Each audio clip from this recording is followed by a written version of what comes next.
So, Francis, you're a security guard, and there's just been a recent new employment regulation order in the industry. Can you tell me a little bit about that?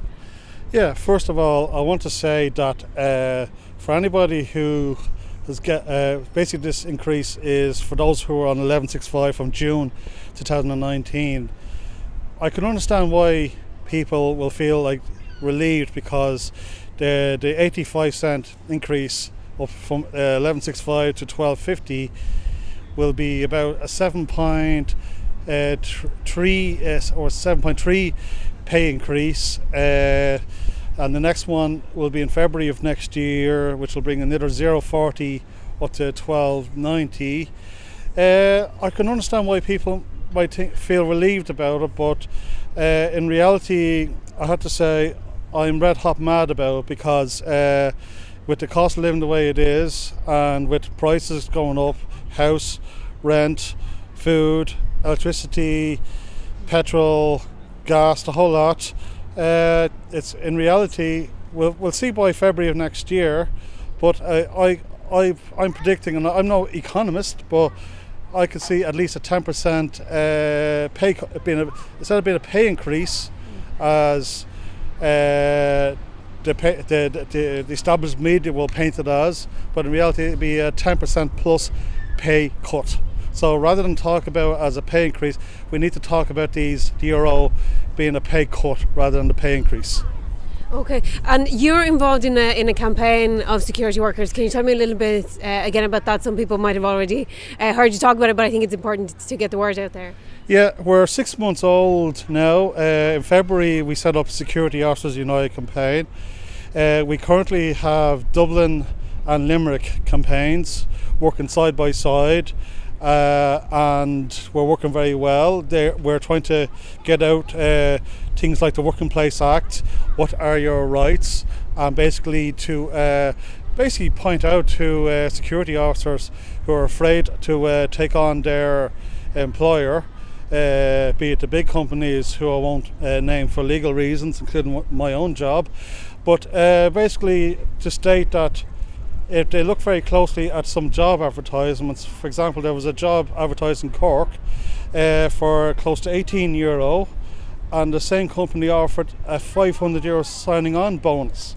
Now, if that doesn't tell security officers around the country that the security industry is quite weak, in other words, they'd be very afraid to sack you, because sacking an experienced security man or security woman means they're going to be hiring in very experienced security guards from across the board, barely like a few months or a few weeks training as a PSA licensee security officer, coming into an industry where you're working in professional hotels, corporate buildings, and having to learn how to do fire extinguisher training, evac chair training, first aid training.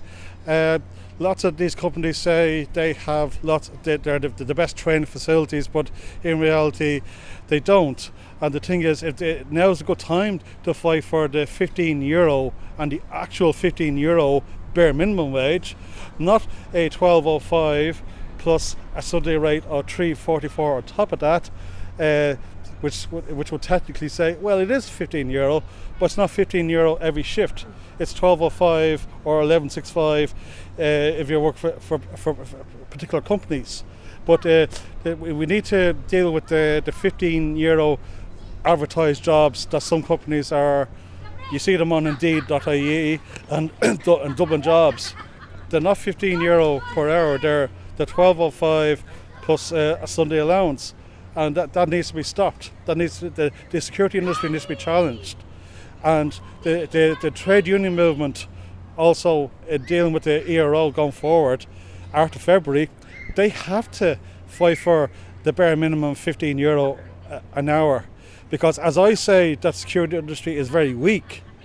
The trade union movement is very weak at the moment as well. If you compare the union membership of the 60s and 70s, it was way higher, whereas it's on a record low now, and the security industry trade union membership is at a record low right now.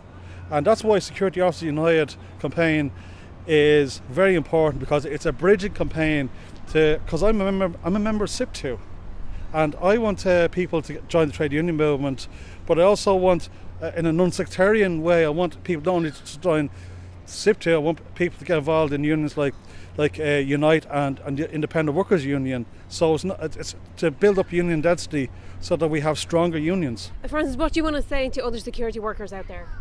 I want to say that it's great that myself and Leslie, who's been campaigning with me, he's not here today, but basically I want to say is it's great that we hear fair play lads and lassies are going out there, and fair play for organising the Security Officers United campaign, and you're doing a great job.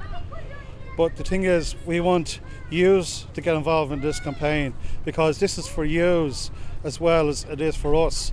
We don't want to be some top-down Dublin-led campaign, because we're not. Like, there's a campaign outside of Dublin as well. There's one in Limerick, and there's maybe fledgling ones in Wexford and in Cork, and possibly another one in Kerry, and we're talking to people in Galway as well. But we need people around the country and in Dublin to get involved in the Security Officers United campaign. And again, to say this is, and I'm saying this as a SIP2 member again, this is to a bridging campaign for people to get involved in trade unions, to build up stronger trade unions, and to also have a campaign that fights for security officers for an actual €15 plus rate.